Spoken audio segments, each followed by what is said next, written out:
श्रोताओं को मेरा नमस्कार। आइए आज सुनते हैं कथा सम्राट प्रेमचंद जी की यथार्थवादी कहानी ठाकुर का कुआं। जोखू ने लोटा मुंह से लगाया तो पानी में सख्त बदबू आई। गंगी से बोला, यह कैसा पानी है? मारे बास के पिया नहीं जाता, गला सूखा जा रहा है और तू सड़ा हुआ पानी पिलाए देती है। गंगी प्रतिदिन शाम को पानी भर लिया करती थी। कुआं दूर था, बार बार जाना मुश्किल था। कल वह पानी लाई तो उसमें बू बिल्कुल न थी। आज पानी में बदबू कैसी? लोटा नाक से लगाया तो सचमुच बदबू थी। जरूर कोई जानवर कुएं में गिरकर मर गया होगा, मगर दूसरा पानी आवे कहाँ से? ठाकुर के कुएं पर कौन चढ़ने देगा? दूर से लोग डांट बताएंगे। साहू का कुआं गांव के उस सिरे पर है, परंतु वहां भी कौन पानी भरने देगा? चौथा कुआं गांव में है नहीं। जोखू कई दिन से बीमार है। कुछ देर तक तो प्यास रोके चुप पड़ा रहा, फिर बोला, अब तो मारे प्यास के रहा नहीं जाता, ला थोड़ा पानी नाक बंद करके पी लूं। गंगी ने पानी न दिया। खराब पानी पीने से बीमारी बढ़ जाएगी, इतना जानती थी, परंतु यह न जानती थी कि पानी को उबाल देने से उसकी खराबी जाती रहती है। बोली, यह पानी कैसे पियोगे? न जाने कौन जानवर मरा है। कुएं से मैं दूसरा पानी लाए देती हूँ। जोखू ने आश्चर्य से उसकी ओर देखा, तू दूसरा पानी कहाँ से लाएगी? ठाकुर और साहू के दो कुएं तो हैं, क्या लोटा पानी न भरने देंगे? हाथ पांव तुड़वा आएगी और कुछ न होगा।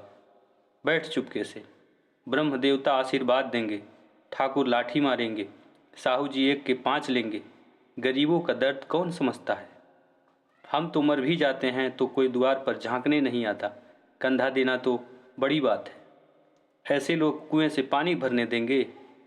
इन शब्दों में कड़वा सत्य था। गंगी क्या जवाब देती, किंतु उसने वह बदबूदार पानी पीने को न दिया।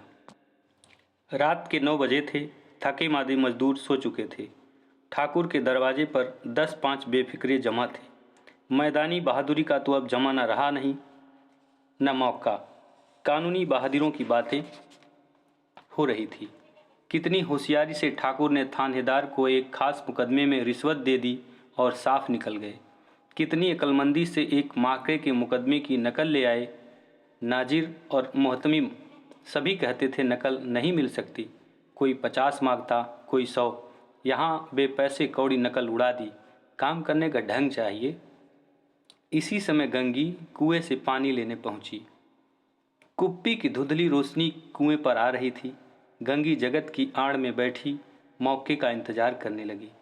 इस कुएं का पानी सारा गांव पीता है, किसी के लिए रोक नहीं। सिर्फ ये बदनसीब नहीं भर सकते। गंगी का विद्रोही दिल रिवाजी पाबंदियों और मजबूरियों पर चोट करने लगा। हम क्यों नीच हैं और क्या ये लोग ऊंच हैं? इसलिए कि ये लोग गले में तागा डाल लेते हैं। यहाँ तो जितने हैं एक से एक छठे हैं। चोरी ये करें, जाल फरेब ये करें, झूठे मुकदमे ये करें। अभीश ठाकुर ने तो उस दिन बेचारे गणेरिए की एक भेड़ चुरा ली थी और बाद में मार कर खा गया। इन्हीं पंडित जी के घर में 12 मासा जुआ होता है। यही साहू जी तो घी में तेल मिलाकर बेचते हैं। काम करा लेते हैं, मजूरी देते नानी मरती है।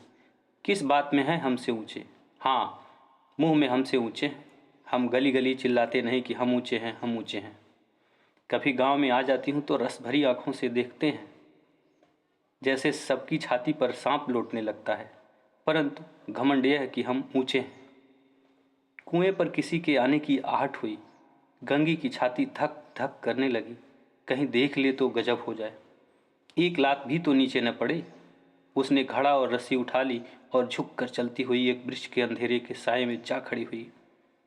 कब इन लोगों को दया आती है किसी पर? बेचारे महबू को इतना मारा कि महीनों लहू थूकता रहा, इसलिए कि उसने बिगाड़ न दी थी। उस पर से ये लोग ऊंचे बनते हैं।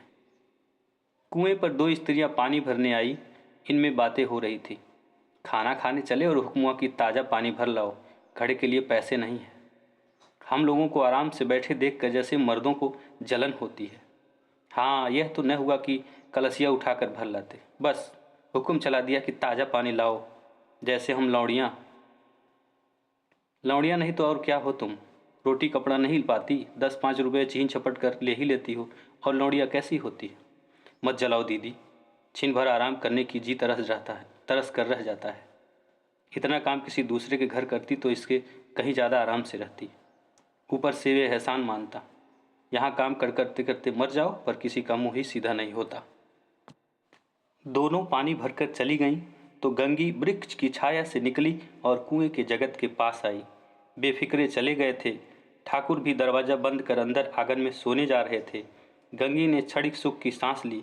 किसी तरह मैदान तो साफ हुआ। अमृत चुरा लाने के लिए जो राजकुमार किसी जमाने में गया था, वह भी शायद इतनी सावधानी के साथ और समझबूझ कर न गया होगा। गंगी दबे पांव कुएं के जगत पर चढ़ी। विजय का ऐसा अनुभव उसे पहले कभी न हुआ था। उसने रस्सी का फंदा घड़े में डाला, दाएं बाएं चौकन्नी दृष्टि से देखी, जैसे कोई सिपाही रात को शत्रु के किले में सुराग कर रहा हो। अगर इस समय वह पकड़ ली गई तो फिर उसके लिए माफ़ी या रियायत की रत्ती भर उम्मीद नहीं। अंत में देवताओं को याद करके उसने कलेजा मजबूत किया और घड़ा कुएं में डाल दिया। घड़े ने पानी में गोता लगाया।